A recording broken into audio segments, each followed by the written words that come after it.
Yeah. Everybody, thanks so much for listening. If you are listening to us on YouTube, please subscribe. If you're listening to us on another podcast platform, please subscribe also. This gets it out to as many people as possible as far as this interview. And if you are hearing this on the radio, we greatly appreciate it. Obviously, you can't subscribe, but we do appreciate you listening, and thanks so much. We have a world-renowned doctor on that's doing amazing work. All and I know she's laughing, but what's true is true. She's doing amazing work. This is Tina Pierce.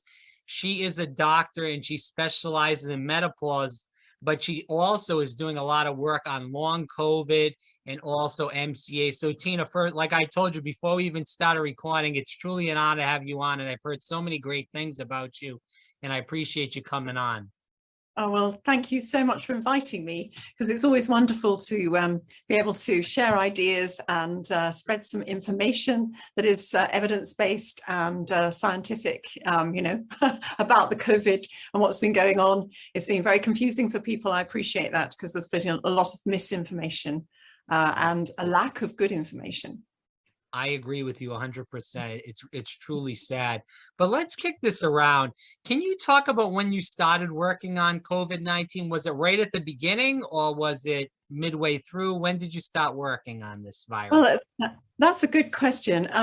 Initially, I was like everyone else, and I was quite fearful, and I didn't know what we were facing. It was a big unknown, big question mark. And but as the information started coming through and I started looking at the studies and the reports coming out of China and then Italy, I started seeing a sort of link between some of the descriptions of the pathology and some of the things that I knew would happen in mast cell activation syndrome. So, for example, there was one pathology report that came out of an autopsy in Italy, and they said that it showed that there was blood clotting in the sample, in the lung sample, but there was also bleeding, evidence of bleeding, and the membranes had broken down. And that sort of struck a chord with me, because with mast cell activation and all these cytokines that are released, and there was a lot of talk about cytokine storm and so on.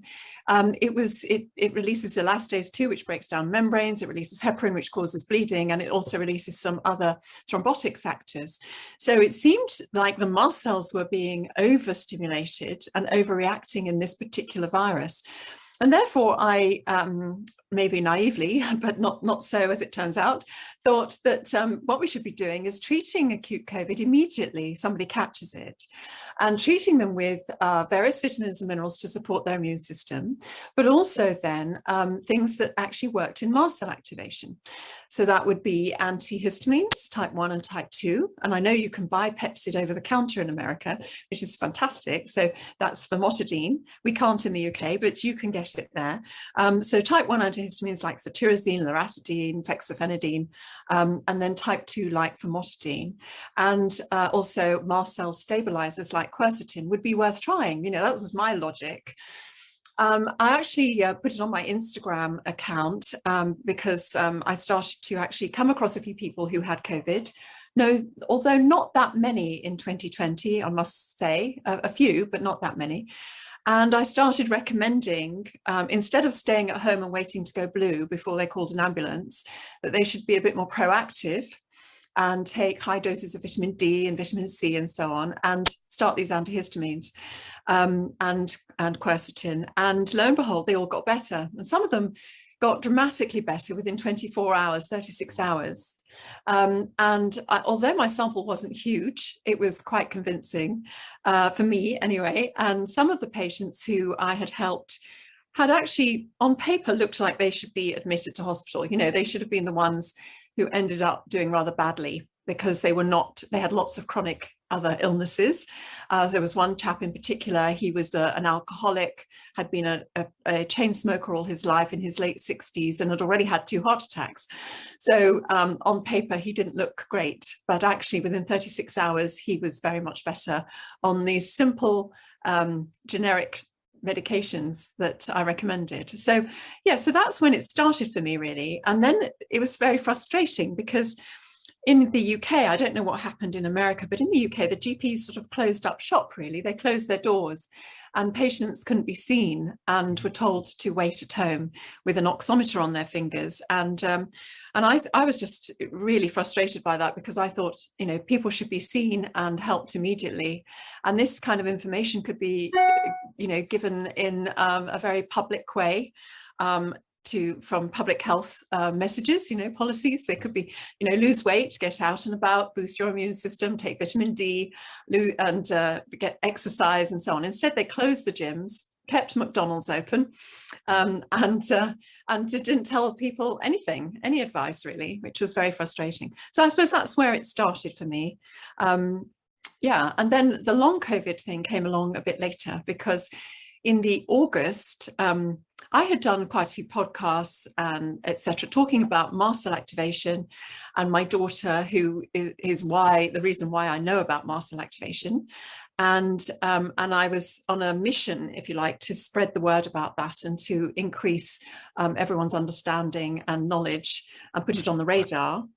And so I'd done a lot of podcasts and so on, and then I was contacted by a reporter at the BBC in the August, and she said she had listened to some of the podcasts and she thought she had MCAS from what I was saying and histamine intolerance. And she also said she had long COVID, and she was on various Facebook groups for long COVID. And she said, do you know, a lot of their symptoms are very similar to what you describe. So she was the one who made me realize that there was a link perhaps with long COVID and mast cell activation.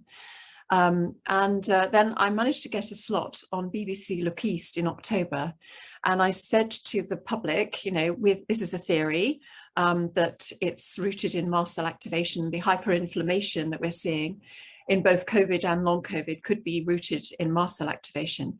And could people download a free app and put in their symptom profiles, and we could have a look and see whether they look similar. And 2,000 people did, which was fantastic. Wow. Yeah, really brilliant. I was so grateful to them for doing that, because then I could see that actually their symptom patterns were absolutely exactly like the patients I've been treating for the last 6 years with mast cell activation. So that then made me feel both curious and responsible.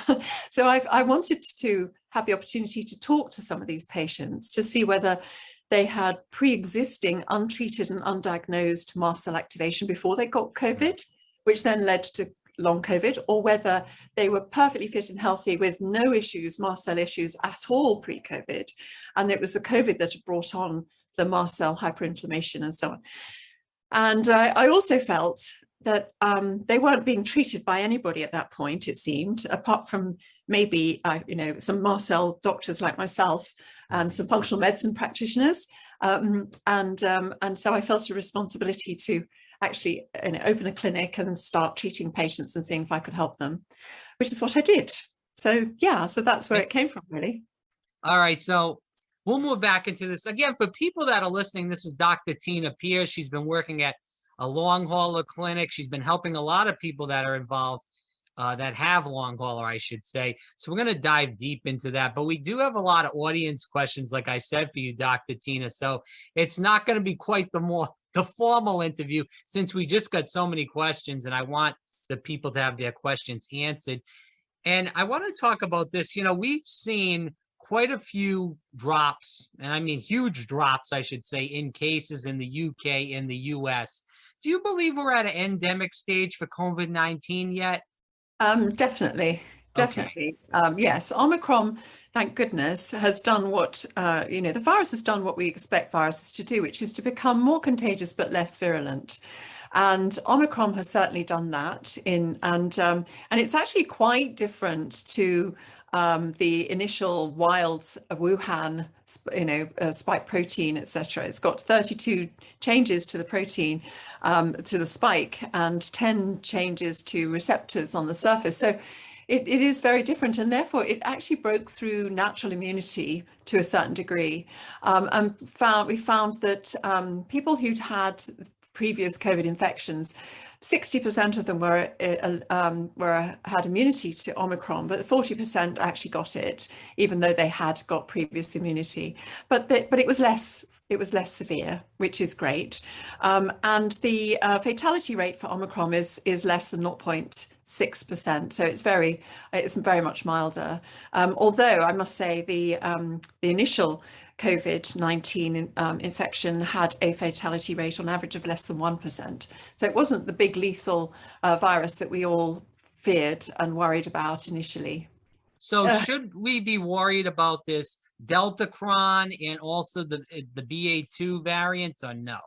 Yeah, we don't know yet. We haven't seen it here in the UK, Okay. and I haven't seen very much detail on it. But I think the most important thing for everyone to realize is that the coronavirus is treatable. Yeah. And as I said in my introduction, it is treatable, and people need to be ready for that. And it's going to variants are going to keep coming along, because that's what viruses do. When they replicate, they make mistakes, and those mistakes create a variant. Normally it's 0.3% different to the parent virus, and a variant occurs about every 10 hours. So there are thousands of different variants. So we've got to, I think, have a sensible approach of being as healthy as we possibly can be, to take things to boost our immune system, to do immune support, which everyone can do. So that's taking things like selenium, which is 4 Brazil nuts before you go to bed later in the evening, because it actually helps you sleep. Zinc, 50 milligrams a day. Magnesium, vitamin D, good doses of vitamin D, so 5,000 units a day. And if you have an infection, go up to 20,000 units a day. And then vitamin C, slow release, 3,000 milligrams a day. A good multivitamin mineral, and have some quercetin in the cupboard as well. That's good for your immune system. 500 milligrams 3 times a day. And if we do that, and we reduce our risk of metabolic syndrome, which is to lose some weight. 80% of the UK adults have got excess body fat. 60% are classified as overweight or obese. But even some slim people can have fat around their organs and can have excess body fat. And a fairly good rule of thumb is to measure your waist, and it should be less than half your height. And if it's not, then you're in trouble and you need to do something about it. So I think the population should be calm and confident that they've got good immune systems. Nature is good, and we can support those. Get fitter, lose weight, eat good whole foods, don't eat processed foods, and be as fit and healthy as you can. And then have things in the cupboard like antihistamines, type 1 and type 2, to have aspirin available, have ivermectin, which is brilliant, and I know you can get in America and Canada and so on. We can get that all over the world. Doxycycline and so on, and so that you're ready, because we don't know what kind of variant is going to come maybe in the future. Right. So just be ready and don't panic. And we shouldn't go in for these excessive, inappropriate policies that had us isolating when we were fit and well, which ruined our economies. When I was training and in my practice of medicine, which I qualified in 1983, a long time ago, we were always taught to isolate the sick people. You don't isolate fit, healthy, well people. So, why weren't we using ivermectin in the US? And I know you're not living here, so maybe you won't have the answer to this. This is a Nobel Peace Prize winning drug. It's a really good question, Rob. I became aware of ivermectin studies in November 2020, and I was really, really excited about it, because the studies that I looked at that were coming out of South America in particular were good. They looked like good studies, and they were showing efficacy for prophylaxis and for treatment of acute COVID. And we also know that it's such a safe drug to take and to use. It's been around for 40 years. Over 4 billion doses have been given. It's antiviral, antiparasitic. As you quite rightly say, it's won a Nobel Prize. The inventors won a Nobel Prize for medicine in 2015, because it's actually eradicated elephantiasis and river blindness in the tropics. So it's an incredibly important drug for the tropical parts of the world. And we use it in the UK for rosacea and for head lice and things like that. and it's, we do use it out of license here in the UK.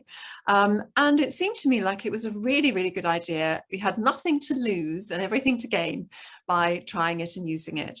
And then I saw Dr. Pierre Corey talking to the Senate. I think it was the 10th of December, and he was presenting a case for using ivermectin in ICUs in the States. And it struck me that it was very odd that a very experienced, highly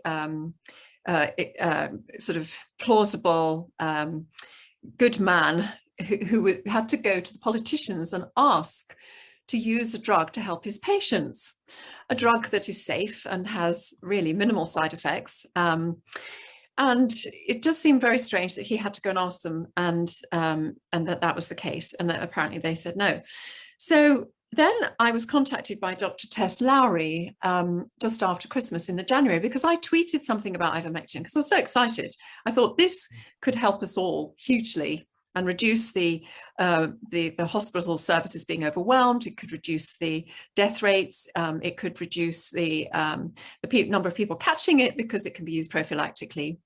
And she contacted me because she saw the tweet, and she had also discovered ivermectin, the studies that I was talking about on Boxing Day of 2020. And she spent the whole of her Christmas break number crunching and going through all of those studies. Now, Dr. Tess Lowry is a very experienced medical doctor who spends her time researching studies and doing meta-analyses of them. And she's had 40 meta-analyses published by Cochrane, which is the gold standard, or was the gold standard, certainly for that then.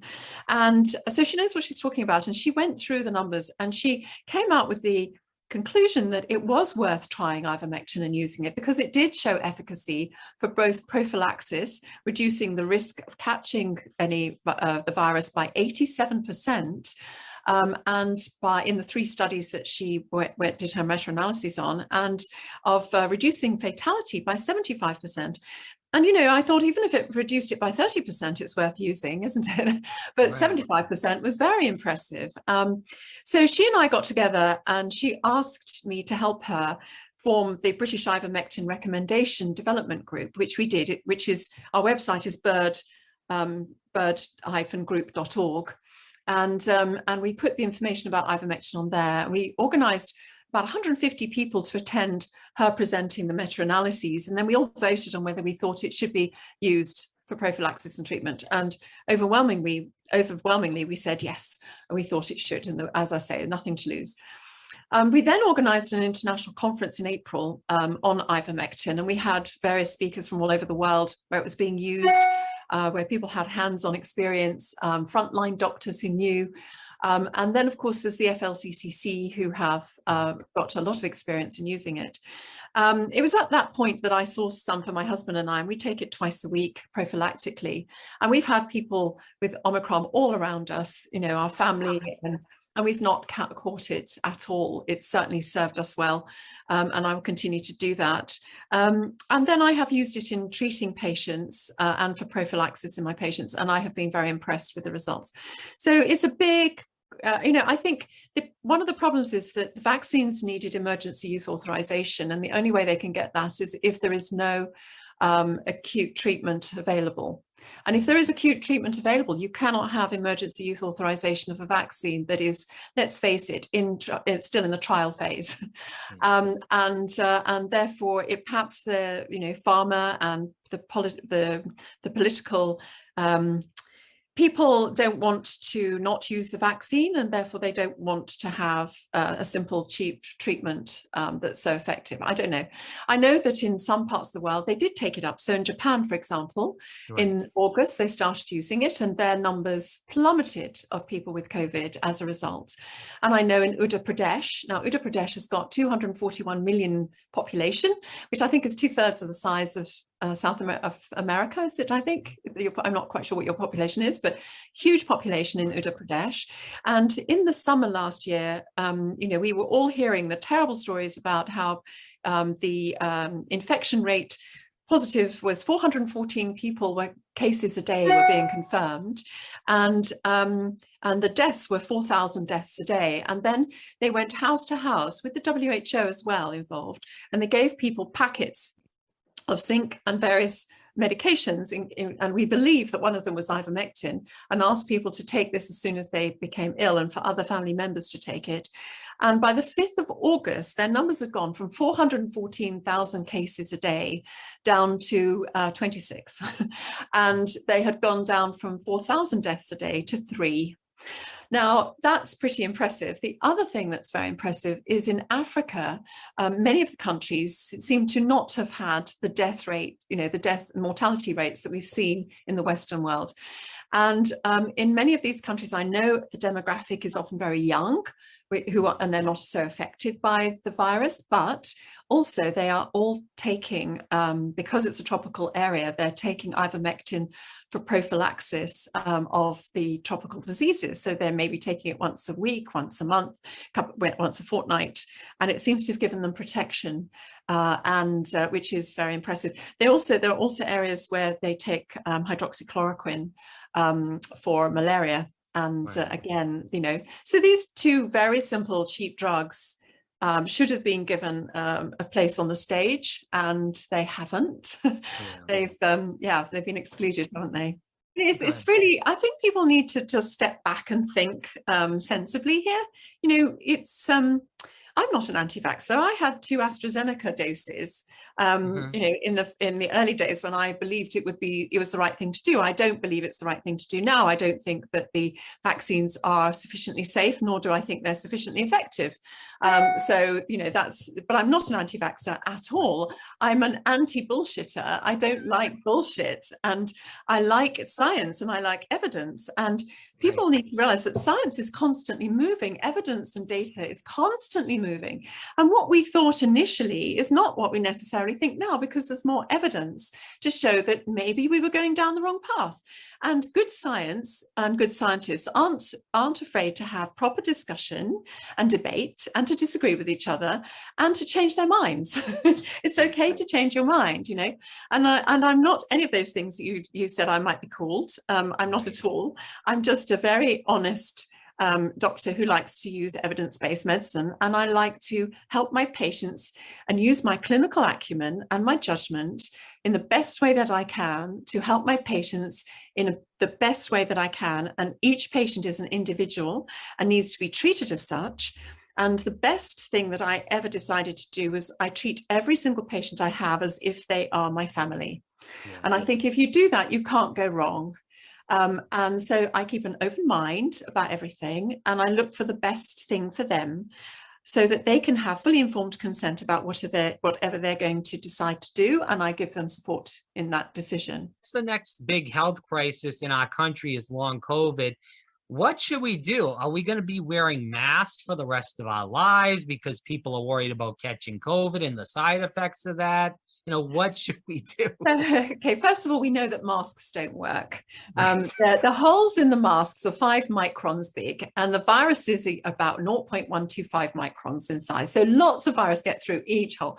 And when surgeons wear them, they are not to stop their germs getting on the patient. They are splash guards to prevent the body fluids from the patient splashing up into the surgeon's mouth.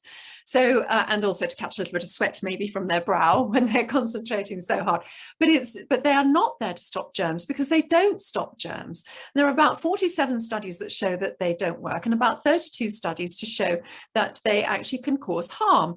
And we know that the bacteria build up on the masks very, very quickly. And when they've taken those into the laboratory and looked at what kind of bacteria on them, there's meningococcus and atypical pneumonias and nasty stuff that you really, really would not want to be breathing in. So that's the first thing. I think the masks are a way of keeping people muzzled and under control, and are fear-mongering, because if you see people walking around with masks, it actually makes you feel quite anxious.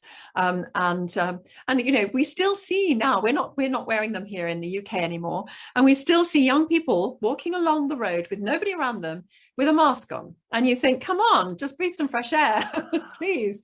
So that's the thing about masks. The long COVID thing, if people were treated properly for acute COVID, we would see much less long COVID. So that's a really important take-home message. Lose no opportunity to treat acute COVID quickly with early treatments that are out there. You know, Dr. Peter McCulloch has got a protocol, the McCulloch protocol, FLCCC have got a protocol, the World Council for Health have got a protocol. Get know what it is, get the stuff in, be ready, get treated. So that's important. Then the long COVID, we are learning more and more about it, and I'm certainly getting a very good success rate at treating it. And so we know how to treat it. There was a very good paper from by Dr. Lawrence Afrin and Weinstock and Molderings, and it's called Hyperinflammation of COVID-19. Could hyperinflammation of COVID-19 be based in mast cell activation syndrome?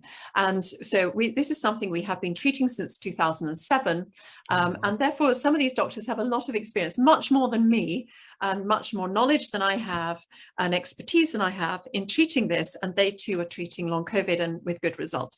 So there's a lot more for us to learn and more treatments to develop, no doubt, but we can help improve people's symptoms and the quality of their lives. And so we mustn't be too frightened, but we just need to work together and look after each other. So what symptoms are you seeing when you're helping patients with long COVID in general? Okay, so the most common one is fatigue, brain fog, fatigue, shortness of breath. They can get tingling and pain, nerve pains, and funny sort of vibrations in their body they describe, and anxiety and insomnia. These are the common big things, but also a lot of IBS type symptoms. So diarrhea, constipation, bloating, and rashes. There can be rashes with urticaria, histamine type rashes. They can have, all of these things. We also know that the COVID seems to reactivate viruses that are lying dormant in the body, like Epstein-Barr virus, cytomegalovirus, Lyme's disease, and also mold. Please, people need to not have moldy houses. They must not have any mold in their houses, because the mycotoxins need to be, you need to get rid of the mold, you need to get the mycotoxins treated in your body, because they will constantly keep perpetuating the stimulation of your mast cells, which will keep perpetuating the long COVID symptoms as well. Wow. So all of those need treating. You know, Epstein-Barr virus needs treating if it's reactivated, and the mold mycotoxins need treating, and we need to treat as for mast cell activation to help with all those other symptoms. And the treatments, we go through different stages of the treatment. So I know type 1 antihistamines, type 2 antihistamines, look at the microbiome of the gut, get that back in balance, because that seems to be very out, with a lot of dysbiosis in patients with long COVID. Sort of reestablish a good microbiome that helps your immune system and helps you complete, your nutrition and so on. And then I've lost my train of thought slightly. So what else do we do? So we do that. So I like to look at the genetics of my patients too. I use a fantastic company called LifeCode GX, and we do their methylation cycles, their histamine cycles, their estrogen hormonal cycles, and their nutrition report.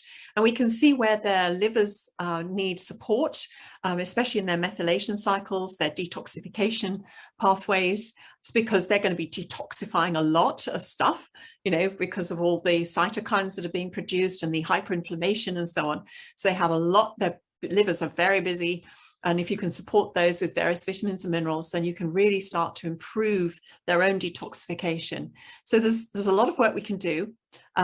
We can also use things like low-dose naltrexone. That's particularly helpful, I find, for the nerve type pains and the vibratory kind of pains, maybe for the tinnitus. And also diazepam can help. Montelukast, which is a leukotriene inhibitor. Mast cell stabilizers are useful, like ripatidine and ketotifen, and sodium chromoglycate, brilliant, especially if there are lots of gut symptoms. So that's just a few things to help. Again, for people listening, this is Dr. Tina Pierce, drtinapiers.com, menopause consultancy.com. Definitely check her out at either one of those two websites. Dr. Tina, as we close, the last audience question, which it's really a quick one, yes or no answer.